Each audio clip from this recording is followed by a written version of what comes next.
Hi, എല്ലാവർക്കും സ്വാഗതം. യമഹയുടെ history ഒത്തിരി പേർ ചോദിച്ചിരുന്നതാണ്.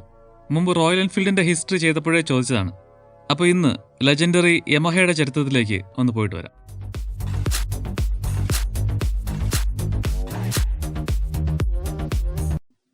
ഒത്തിരി പണിപ്പെട്ട് പല സ്ഥലത്തു നിന്നായി കണ്ടെത്തിയ ചരിത്രമാണിത്.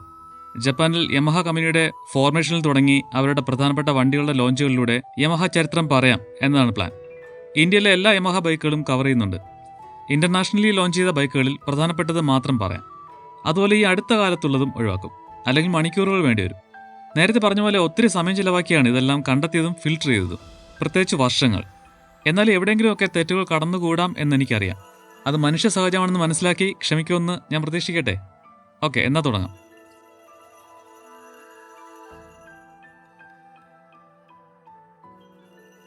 ടൊറാക്കുസു യമഹ, അതാണ് യമഹയുടെ സ്ഥാപകൻ. അദ്ദേഹം 1887 ഒരു മ്യൂസിക് ഇൻസ്ട്രുമെൻറ്റ്സ് കമ്പനി സ്ഥാപിക്കുന്നതിലൂടെയാണ് കഥ തുടങ്ങുന്നത്. ജപ്പാനിലെ ഹമമത്സു എന്ന സ്ഥലത്താണ് കമ്പനി തുടങ്ങിയത്. യമഹ ഓർഗൻ മാനുഫാക്ചറിംഗ് കമ്പനി എന്നതാണ് അന്നത്തെ പേര്. റീഡ് ഓർഗനും പിയാനോയും ഒക്കെ ആയിരുന്നു അന്നത്തെ പ്രോഡക്ട്സ്. അദ്ദേഹം ഒരു മ്യൂസീഷ്യനൊന്നും ആയിരുന്നില്ല. അദ്ദേഹം വാച്ച് മേക്കിങ്ങും മെഡിക്കൽ എക്യുപ്മെൻസിൻ്റെ റിപ്പയറിങ്ങും ഒക്കെ പഠിച്ചിട്ടുണ്ടായിരുന്നു. ആദ്യത്തെ ബിസിനസ്സും അതൊക്കെയായിരുന്നു. അങ്ങനെ ഇരിക്കെ ഒരു ചർച്ചിലെ യൂറോപ്യൻ മെയ്ഡ് ഓർഗൻ അദ്ദേഹത്തിന് റിപ്പയർ ചെയ്യേണ്ടി വന്നു. അന്നത് ജപ്പാനിൽ നിർമ്മിക്കുന്നുണ്ടായിരുന്നില്ല. അപ്പോൾ സ്പെയർ ഒന്നുമില്ല. അദ്ദേഹം അതിൻ്റെ വർക്കിംഗ് സ്വയം പഠിച്ച് അതിൻ്റെ സ്പെയർ ഉണ്ടാക്കി അത് ശരിയാക്കിയെടുത്തു. അങ്ങനെ അത്തരത്തിലുള്ള ഓർഗൻസ് സ്വയം നിർമ്മിക്കാനാണ് യമഹ ഓർഗൻ മാനുഫാക്ചറിംഗ് കമ്പനി തുടങ്ങിയത്. 1897 കമ്പനിയുടെ പേര് നിപ്പോൺ ഗാക്കി കമ്പനി ലിമിറ്റഡ് എന്നാക്കി. യമഹ എന്ന പേര് മാറ്റി. നിപ്പോൺ എന്നതാണ് ജപ്പാൻകാർ ജപ്പാനെ വിളിക്കുന്നത്. എന്നെ ഞാൻ വിമൽകുമാർ എന്നാണ് വിളിക്കുന്നതെന്ന് പറയും പോലെ. നമുക്ക് അവരെ പറ്റി പറയാൻ തന്നിരിക്കുന്ന പേരാണ് ജപ്പാൻ. നിപ്പോൺ എന്നും നിഹോൺ എന്നും ഒക്കെ പറയും. ഗാക്കി എന്നാൽ മ്യൂസിക്കൽ ഇൻസ്ട്രുമെന്റ്. അപ്പോൾ ജപ്പാൻ മ്യൂസിക്കൽ ഇൻസ്ട്രുമെന്റ് കമ്പനി എന്നാണ് കമ്പനിയുടെ പുതിയ പേരിന്റെ അർത്ഥം. കമ്പനി വലുതായി തിരികെ യൂറോപ്പിലേക്കും ഒക്കെ പിയാനോ എക്സ്പോർട്ട് ചെയ്യുന്ന കമ്പനി ആയി വളർന്നു. പക്ഷേ ടൊറാക്കുസു യമഹ 1916 അന്തരിച്ചു. യമഹ മോട്ടോർ സൈക്കിൾ പ്രൊഡക്ഷൻ തുടങ്ങുന്നതിന് മുമ്പ് തന്നെ. പിന്നീട് രണ്ടാം ലോക മഹായുദ്ധം തുടങ്ങിയപ്പോൾ നിപ്പോൺ ഗാക്കി മ്യൂസിക്കൽ ഇൻസ്ട്രുമെന്റ്സ് പ്രൊഡക്ഷൻ നിർത്തിയിട്ട് രാജ്യത്തിന് വേണ്ടി യുദ്ധോപകരണങ്ങൾ നിർമ്മിച്ചു തുടങ്ങി. പേൾ ഹാർബർ അറ്റാക്കിനൊക്കെ ഉപയോഗിച്ച മിത്സുബിഷിയുടെ A6M0 എന്ന ഫൈറ്റർ പ്ലെയിനിന്റെ പാർട്സ് നിർമ്മിച്ചു. വേൾഡ് വാറിന് ശേഷം ഗാക്കിയുടെ ഒരു ഫാക്ടറി മാത്രമേ ബാക്കിയുണ്ടായിരുന്നുള്ളൂ. മറ്റുള്ളതൊക്കെ ബോംബിങ്ങിൽ തകർന്നു. പക്ഷെ ബാക്കിയുണ്ടായിരുന്ന ഫാക്ടറിയിലെ ഫൈറ്റർ പ്ലെയിൻ പാർട്സ് ഉണ്ടാക്കാൻ ഉപയോഗിച്ചിരുന്ന മെഷീനറിയും പുതുതായി മനസ്സിലാക്കിയ ടെക്നോളജിയും ഒക്കെ വച്ച് മ്യൂസിക് ഇൻസ്ട്രുമെന്റ്സ് നിർമ്മിക്കുന്നതിനൊപ്പം മോട്ടോർ സൈക്കിളുകളും കൂടി നിർമ്മിക്കാം എന്ന് തീരുമാനിച്ചു. സെക്കൻഡ് വേൾഡ് വാറിന് ശേഷം ജപ്പാനിൽ മോട്ടോർ സൈക്കിൾസിന് വലിയൊരു മാർക്കറ്റുണ്ടായി. അതിന് 100-ൽ കൂടുതൽ കമ്പനികളുണ്ടായി. അങ്ങനെ 1954 ആദ്യത്തെ യമഹ മോട്ടോർ സൈക്കിൾ ഉണ്ടായി, YA1 സിംഗിൾ സിലിണ്ടർ 2 സ്ട്രോക്ക്. പക്ഷേ അത് മറ്റൊരു ബൈക്കിൻ്റെ കോപ്പിയായിരുന്നു. ജർമ്മനിയിലെ DKW എന്ന കമ്പനിയുടെ RT125 എന്ന ബൈക്കിൻ്റെ കോപ്പിയായിരുന്നു അത്. പക്ഷേ ചൈനക്കാർ ചെയ്യുമ്പോഴുള്ള കോപ്പിയല്ല. വേൾഡ് വാറിൽ അടിയറവ് പറഞ്ഞ രാജ്യം എന്ന നിലയിൽ ടെക്നോളജി കൈമാറിയത് തന്നെയായിരുന്നു, ടെക്നിക്കൽ ഡ്രോയിങ്സ് ഉൾപ്പെടെ. അതുകൊണ്ട് തന്നെ യമഹ മാത്രമല്ല, പല രാജ്യങ്ങളിലെ പല കമ്പനികളും RT125ൻ്റെ കോപ്പികൾ അന്ന് ഇറക്കിയിരുന്നു. ഈ DKW പിന്നീട് ഓഡി ആയി മാറിയ ഓട്ടോ യൂണിയനിലെ 4 കമ്പനികളിൽ ഒന്നാണ്. അപ്പോൾ YA1 5.5 HP ഉള്ള 123cc എഞ്ചിനായിരുന്നു. അക്കാലത്തെ എല്ലാ ബൈക്കുകളും ബ്ലാക്ക് കളർ ആയിരുന്നപ്പോൾ ഇതൊരു ബ്രൗണിഷ് റെഡ് കളറിലാണ് ഇറക്കിയത്. പിന്നെ അതിൻ്റെ രൂപം കൂടി വെച്ച് റെഡ് ഡ്രാഗൺ ഫ്ലൈ അഥവാ ചുവന്ന തുമ്പി എന്നൊരു പെറ്റ് നെയിമും ഉണ്ടായിരുന്നു. ആദ്യ ബൈക്ക് ഇറക്കി അടുത്ത വർഷം തന്നെ റേസിംഗിലേക്കും ഇറങ്ങി യമഹ. ഇറങ്ങിയത് മാത്രമല്ല, ജയിക്കുകയും ചെയ്തു. 1955 മൗണ്ട് ഫ്യൂജി റേസിൽ 125cc വിന്നറായി. വേറൊരു റേസും ആ വർഷം തന്നെ YA1 ജയിച്ചു. അതോടെ ആ 100 കമ്പനികളിൽ യമഹ ബൈക്കുകൾ ജപ്പാനിൽ ശ്രദ്ധിക്കപ്പെട്ടു. സെയിൽ കൂടി. YA1 ഒരു സക്സസ് ആയി.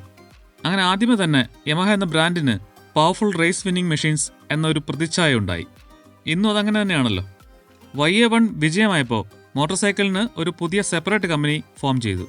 അങ്ങനെ 1955 ജൂലൈ 1 യമഹ മോട്ടോർ കമ്പനി ഉണ്ടായി, 275 എംപ്ലോയീസുമായിട്ട്. ഒറിജിനൽ നിപ്പോൺ ഗാക്കി കമ്പനി ആ പേരിൽ തന്നെ തുടർന്നു. പിന്നീട് 1987 100 വർഷം തികയുന്ന സമയത്താണ് അത് യമഹ കോർപ്പറേഷൻ എന്ന പേര് മാറ്റിയത്. 1955 തന്നെ രണ്ടാമത്തെ വണ്ടിയും ലോഞ്ച് ചെയ്തു, YB1. YA1ൻ്റെ ഡീലക്സ് വെർഷനായിരുന്നു. CCയിലും പവറിലും ടോർക്കിലും വർധനയുണ്ടായി. 1957 പൈപ്പ് ഫ്രെയിം ഒഴിവാക്കി പ്രസ്ഡ് സ്റ്റീൽ ഫ്രെയിം പരീക്ഷിച്ചു, YA2. അപ്പോഴേക്കും ആദ്യത്തെ കോപ്പിയിൽ നിന്ന് ഒറിജിനൽ ഡിസൈനിലേക്ക് വന്നു.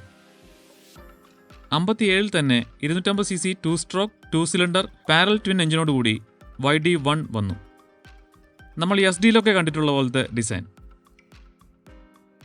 1959 YD1ൻ്റെ അടുത്ത മോഡലായി YD-S1 ഇറക്കി. ഒത്തിരി പുതുമകളുള്ള വണ്ടി. ആദ്യത്തെ Japanese 5 speed gear box, RP meter, അങ്ങനെയൊക്കെ. ഒത്തിരി റേസ് കിറ്റ് പാർട്സ് യമഹ ഇതിനൊപ്പം ഓപ്ഷണലായി ഇറക്കിയിരുന്നു. അതുകൊണ്ട് ഈ YD-S1 ഒത്തിരി റേസുകളിൽ പങ്കെടുക്കുകയും വിന്നറാവുകയും ചെയ്തിരുന്നു. 1960 യമഹയുടെ ആദ്യ scooter SC1 175 cc 2 stroke single. Electric starter cum dynamo പോലുള്ള അന്നത്തെ ഒത്തിരി അഡ്വാൻസ് ടെക്നോളജീസും അതിലുണ്ടായിരുന്നു. 1961 MotoGP 250 cc കാറ്റഗറിയിൽ യമഹയുടെ ആദ്യ ബൈക്ക് RD48. 1963 RD56ലൂടെ യമഹ MotoGP 250 cc ആദ്യ വിജയം കണ്ടു. 1964 യമഹ ആദ്യമായി ഒരു വിദേശ രാജ്യത്ത് കമ്പനി സ്റ്റാർട്ട് ചെയ്യുന്നു, തായ്ലാൻഡിൽ. 1965 305 cc 2 stroke twin cylinder YM1 launch ചെയ്യുന്നു. ജപ്പാനിലെ ആദ്യത്തെ എക്സ്പ്രസ് ഹൈവേയിൽ കുതിക്കാൻ അന്നത്തെ ഏറ്റവും പവർ കൂടിയ 2 സ്ട്രോക്ക് 160 km ആയിരുന്നു ടോപ്പ് സ്പീഡ്. 1967 കുറച്ചുകൂടി വലിയ 348 cc എഞ്ചിനുമായിട്ട് R1. ആ പേര് ആദ്യമായി ഉപയോഗിക്കുന്നത് ഈ ബൈക്കിനാണ്. 35.5 HP-യും 173 km ടോപ്പ് സ്പീഡും. 1970 യമഹയുടെ ആദ്യ 4 സ്ട്രോക്ക് എഞ്ചിൻ ബൈക്ക് XS1. അതുവരെ 2 സ്ട്രോക്ക് മാത്രമായിരുന്നു യമഹയ്ക്ക് ഉണ്ടായിരുന്നത്. അന്നത്തെ ബ്രിട്ടീഷ് ട്രെൻഡ് ആയിരുന്ന 650 cc parallel twin engine, 360 degree crank. പക്ഷേ ബ്രിട്ടീഷ് വണ്ടികളിൽ നിന്ന് വ്യത്യസ്തമായിട്ട് പുഷ് റോഡിന് പകരം സിംഗിൾ ഓവർഹെഡ് ക്യാം എഞ്ചിൻ. 1970 തന്നെ നമ്മുടെ ലെജൻഡറി RD350യുടെ മുൻ തലമുറക്കാരൻ ഇറങ്ങിയിരുന്നു, 350 cc R5. ചില നാടുകളിൽ RX350 എന്ന പേരും ഉണ്ടായിരുന്നു. 1973 സാക്ഷാൽ RD350 ജന്മമെടുക്കുന്നു. കൂടെ സഹോദരങ്ങളായിട്ട് RD250, RD125, RD50 എന്നീ ബൈക്കുകളും. ഫ്രണ്ട് ഡിസ്ക്, റിയർ ഡ്രം ബ്രേക്കുള്ള മോഡൽ, 347 cc പാരൽ ട്വിൻ. ആ വർഷം തന്നെ യമഹയുടെ ആദ്യ MotoGP ബൈക്ക് YCR 500. അന്നത്തെ MotoGP 500 cc 2 സ്ട്രോക്ക് ആയിരുന്നു. 1974 YC250. 1973 മോട്ടോക്രോസ് വേൾഡ് ചാമ്പ്യൻഷിപ്പ് വിന്നറായ YZM 250യുടെ പ്രൊഡക്ഷൻ മോഡൽ റെപ്ലിക്ക. YC250 എന്ന പേരിൽ ഇപ്പോഴും ഇതിൻ്റെ പുതുക്കിയ മോഡൽ ഇറങ്ങുന്നുണ്ട്. യമഹയുടെ കണ്ടിന്യൂസ് പ്രൊഡക്ഷനിലുള്ള മോഡൽ നെയിം എന്ന റെക്കോർഡ് ഈ ബൈക്കിനാണ്. മറ്റൊരു പ്രത്യേകത കൂടി ഈ ബൈക്കിനുണ്ട്. ലോകത്തെ ആദ്യത്തെ മോണോഷോക്ക് സസ്പെൻഷൻ വച്ച പ്രൊഡക്ഷൻ ബൈക്ക്. മോണോഷോക്ക് കണ്ടുപിടിച്ചത് തന്നെ യമഹയാണ്, YZM 250യിൽ ഉപയോഗിക്കാൻ വേണ്ടിയിട്ട്. മോണോക്രോസ് സസ്പെൻഷൻ എന്ന യമഹ അന്ന് പാറ്റന്റ് എടുത്തിട്ടുണ്ടായിരുന്നു. 1975 RD350 പ്രൊഡക്ഷൻ സ്റ്റോപ്പ് ചെയ്ത് കുറച്ചുകൂടി റിഫൈൻഡ് ആയിട്ടുള്ള എഞ്ചിനുമായി RD400 വരുന്നു. ഹോണ്ട 1969 തന്നെ ആദ്യത്തെ 4 stroke 4 cylinder super bike CB750 ഇറക്കിയിട്ടും യമഹ 2 സ്ട്രോക്ക് 4 സ്ട്രോക്ക് ട്വിൻ സിലിണ്ടറുകളായിട്ട് മുന്നോട്ട് പോവുകയായിരുന്നു. ഒടുവിൽ 1976 ഇൻലൈൻ 3 സിലിണ്ടർ GX750 ഇറങ്ങുന്നു. യമഹയുടെ ആദ്യ 3 cylinder bike 747 cc double overhead cam 2 valve 59 bhp shaft final drive engine. Export മാർക്കറ്റിൽ XS750 എന്നതായിരുന്നു പേര്. 1978 XS11 ലോഞ്ച് ചെയ്തു. യമഹയുടെ first 4 cylinder engine, 1101 cc inline 4, double overhead ക്യാമും ഷാഫ്റ്റ് ഡ്രൈവ് ഉണ്ടായിരുന്ന എയർ കൂൾഡ് എഞ്ചിന് 95 HP ആയിരുന്നു പവർ. 1980 ബാക്കി എല്ലാ കമ്പനികളും 2 സ്ട്രോക്ക് വിട്ട് 4 സ്ട്രോക്കിൻ്റെ പിന്നാലെ പോകുമ്പോഴും യമഹ മാത്രം 2 സ്ട്രോക്കിൽ ഡെവലപ്മെൻറ്റ് തുടർന്നുകൊണ്ടിരിക്കുകയായിരുന്നു. 247 cc liquid cooled RC250 launch ചെയ്യുന്നു. 35 bhp parallel twin engine. Yamaha monocross സസ്പെൻഷനും light weight cast aluminium വീലും.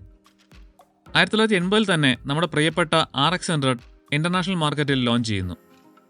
1981 RX135 south east ഏഷ്യയിൽ ലോഞ്ച് ചെയ്യുന്നു. ഇന്തോനേഷ്യയിൽ RXK എന്നായിരുന്നു പേര്. ആ വർഷം തന്നെ RC350 വരുന്നു. 347 cc 44 HP water cooled parallel 2 cylinder 2 stroke. 750 killer എന്നൊരു വിളിപ്പേരുണ്ടായിരുന്നു ഇതിന്. 750 cc 4 സ്ട്രോക്കുകളെ ഈ 350 വെച്ച് തോൽപ്പിക്കാൻ പറ്റുമായിരുന്നു. അങ്ങനെയാണ് പേര് വന്നത്.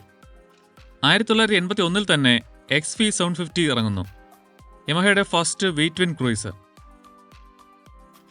1983 RC350R ലോഞ്ച് ചെയ്തു. Yamaha power valve system YPVS അത് വെച്ച RC350 എഞ്ചിൻ പവർ 54 HP ആയി കൂടി. ആ വർഷമാണ് യമഹ ഇന്ത്യയിൽ ആദ്യ ബൈക്ക് ഇറക്കുന്നത്, RD350B. എസ്കോട്ട്സിൻ്റെ പാർട്ട്ണർഷിപ്പിൽ രാജ്ദൂത് ബ്രാൻഡിൽ. അതിലെ RD രാജ്ദൂതിൻ്റെ ഷോർട്ട് എന്നാണ് പലരും കരുതിയിരുന്നത്. പക്ഷേ റേസ് ഡെവലപ്മെൻറ്റ് എന്നതിൻ്റെ ഷോർട്ടാണ് RD. പക്ഷേ റാപ്പിഡ് ഡെത്ത് എന്നൊരു ഫുൾ ഫോം കൂടി ഇന്ത്യക്കാർ ചാർത്തി കൊടുത്തിരുന്നു അന്ന് RDക്ക്. KTM വന്ന ടൈമിൽ നമ്മുടെ നാട്ടുകാർ കൊടുത്തതുപോലുള്ള ഒരു കിരീടം, ആളെ കൊല്ലി. RD350യുടെ പവർ ഹാൻഡിൽ ചെയ്യാൻ ഇന്ത്യക്കാർ വളർന്നിരുന്നില്ല. ഫലം ആക്സിഡൻസും ഡെത്തും. ആദ്യമേ എൻജിൻ ഡീട്യൂൺ ചെയ്താണ് ഇറക്കിയത്. പിന്നെ വീണ്ടും ലോ ടോർക്ക് വെർഷൻ എന്ന് പറഞ്ഞ് പവർ കുറച്ചു, ഫ്യൂൽ എഫിഷ്യൻസിക്ക് വേണ്ടി. 350യുടെ മാർക്കറ്റ് അല്ല ഇത് എന്ന് മനസ്സിലാക്കി യമഹ CC കുറഞ്ഞ വണ്ടിയിലേക്ക് തിരിഞ്ഞു. അങ്ങനെയാണ് 1985 RX100 ഇറങ്ങുന്നത്. ആ വർഷം തന്നെ RXZ ഇന്റർനാഷണൽ മാർക്കറ്റുകളിൽ ലോഞ്ച് ചെയ്യുന്നു. 133cc 20 bhp engine. മലേഷ്യയിലും സിംഗപ്പൂരിലും വളരെ പോപ്പുലറായിരുന്നു അത്. ഈ ടൈമിൽ യമഹ ഇന്റർനാഷണലി കൂടുതൽ പവർഫുള്ളായ 4 സ്ട്രോക്കുകളിലേക്ക് മാറുകയായിരുന്നു. 85 തന്നെ FC750 എന്ന 749cc liquid cooled inline 4 cylinder എഞ്ചിൻ്റെ ബൈക്ക് ലോഞ്ച് ചെയ്തു. VMAXും ആ വർഷം തന്നെ വരുന്നു. 1197cc 70° V4 shaft drive engine, 240 km top speed ഉണ്ടായിരുന്ന പവർഫുൾ ക്രൂയിസർ. 1989 RD350 ഇന്ത്യയിൽ പ്രൊഡക്ഷൻ അവസാനിപ്പിക്കുന്നു. 1993 വളരെ സ്പെഷ്യലായ GTS 1000 ലോഞ്ച് ചെയ്യുന്നു. ഫ്രണ്ട് സസ്പെൻഷനായിരുന്നു ഏറ്റവും വലിയ പ്രത്യേകത. പിന്നെ ഇലക്ട്രോണിക് ഫ്യൂൽ ഇഞ്ചക്ഷനും ABSഉം 6 പിസ്റ്റൺ ഫ്രണ്ട് ബ്രേക്ക് കാലിപ്പറും ഒക്കെ ആയിട്ട് ഒരു ഫ്യൂച്ചറിസ്റ്റിക് ബൈക്ക്. പ്രൈസ് വല്ലാണ്ട് കൂടുതലായിരുന്നതുകൊണ്ട് സക്സസ്ഫുൾ ആയില്ല. 1996 ഇന്ത്യയിൽ പൊല്യൂഷൻ പ്രശ്നങ്ങൾ കാരണം RX100 നിർത്തുന്നു. പകരം 132cc RXG വരുന്നു. RX100ൻ്റെ പെർഫോമൻസ് ഒന്നും ഇല്ലാത്തതുകൊണ്ട് സെയിൽ ഡൾ. 1997 ഈ 132cc എഞ്ചിൻ ട്യൂണിങ്ങിൽ മാറ്റങ്ങൾ വരുത്തി പവറും ടോർക്കും കൂട്ടി RXZ വരുന്നു. 98 ഏതാണ്ട് RXZയുടെ സെയിം എഞ്ചിൻ വച്ച് RX135 ലോഞ്ച് ചെയ്യുന്നു. യമഹ ഇന്ത്യയുടെ ആദ്യ 4 സ്ട്രോക്ക് ബൈക്ക് YBX 125 ഇന്ത്യയിൽ പവർഫുൾ 4 സ്ട്രോക്കുകൾക്ക് തുടക്കം കുറിക്കുന്നു. ആ വർഷം യമഹ ഇന്റർനാഷണലി YCF R1 എന്ന ലെജൻഡിനെ ലോഞ്ച് ചെയ്യുന്നു. 750cc സൂപ്പർ ബൈക്കുകളിൽ നിന്ന് 1000cc സൂപ്പർ ബൈക്സിലേക്കുള്ള മാറ്റം R1ലൂടെയായിരുന്നു. 998cc 148 bhp ഇൻലൈൻ 4 സിലിണ്ടർ എഞ്ചിന് 20 വാൽവുകളുണ്ടായിരുന്നു. 99 600cc YCF R6 ലോഞ്ച് ചെയ്യുന്നു. 2000 YBXന്റെ എഞ്ചിനിൽ ചെറിയ മാറ്റങ്ങൾ വരുത്തി YD 125 വരുന്നു. 2000 തന്നെ RX 135 5 സ്പീഡ് ലോഞ്ച് ചെയ്യുന്നു. കുറച്ചുകൂടി പവർഫുൾ എഞ്ചിനും വലിയ കാറ്റലിറ്റിക് കൺവെർട്ടർ വെച്ച സൈലൻസറൊക്കെ ആയിട്ട്. 2001 ആ എഞ്ചിൻ വച്ച് RXZ 5 സ്പീഡ് വന്നു. 2001 തന്നെ 106cc 4 സ്ട്രോക്ക് എഞ്ചിനുമായി ക്രക്സ് ലോഞ്ച് ചെയ്തു. മാസങ്ങൾക്ക് ശേഷം ലുക്കിൽ മാറ്റങ്ങളുമായി ക്രക്സ് R വന്നു. 2002 ക്രൂയിസർ മോഡൽ എൻറൈസർ ലോഞ്ച് ചെയ്യുന്നു. YD 125ൻ്റെ 123.7cc എഞ്ചിനുമായിട്ട്.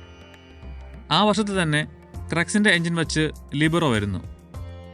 2002 യമഹയുടെ first 4 stroke MotoGP bike ഇറക്കുന്നത്, YCR M1.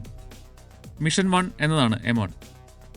2003 RX 135 4 സ്പീഡ് ഇറങ്ങുന്നു. 2004 വാലന്റിനോ റോസി യമഹ MotoGP ടീമിൽ ജോയിൻ ചെയ്യുന്നു. റോസിയോടൊപ്പം M1ന് മോഡിഫിക്കേഷൻസ് വരുത്തുന്നു. ക്രോസ് പ്ലെയിൻ ടെക്നോളജി ഇൻട്രൊഡ്യൂസ് ചെയ്യുന്നു.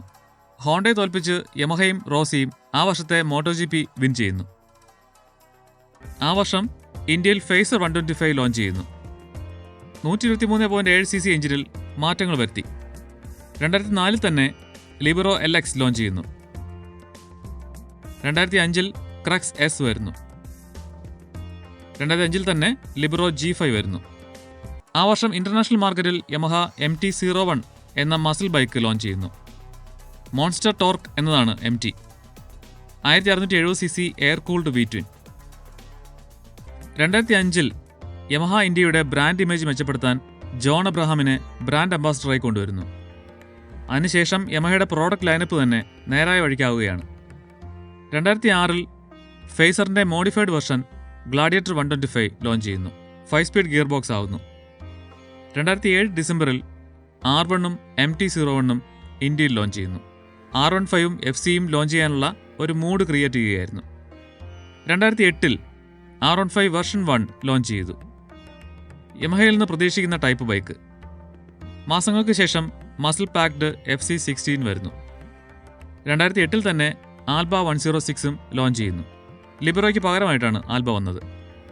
2009 റേസ് എഞ്ചിനിൽ പരീക്ഷിച്ച് വിജയിച്ച ക്രോസ് പ്ലെയിൻ ടെക്നോളജി R1 എഞ്ചിനിൽ കൊണ്ടുവരുന്നു. ആ വർഷം ഇന്ത്യയിൽ FC16-ന്റെ half fairing model Fazer launch ചെയ്തു. 2010 SZ-യും SZ-R'ും ലോഞ്ച് ചെയ്യുന്നു. FC എഞ്ചിൻ ഡീട്യൂൺ ചെയ്തത്. 2010 തന്നെ YBR 110 കൊണ്ടുവരുന്നു. മാസങ്ങൾക്ക് ശേഷം YBR 125.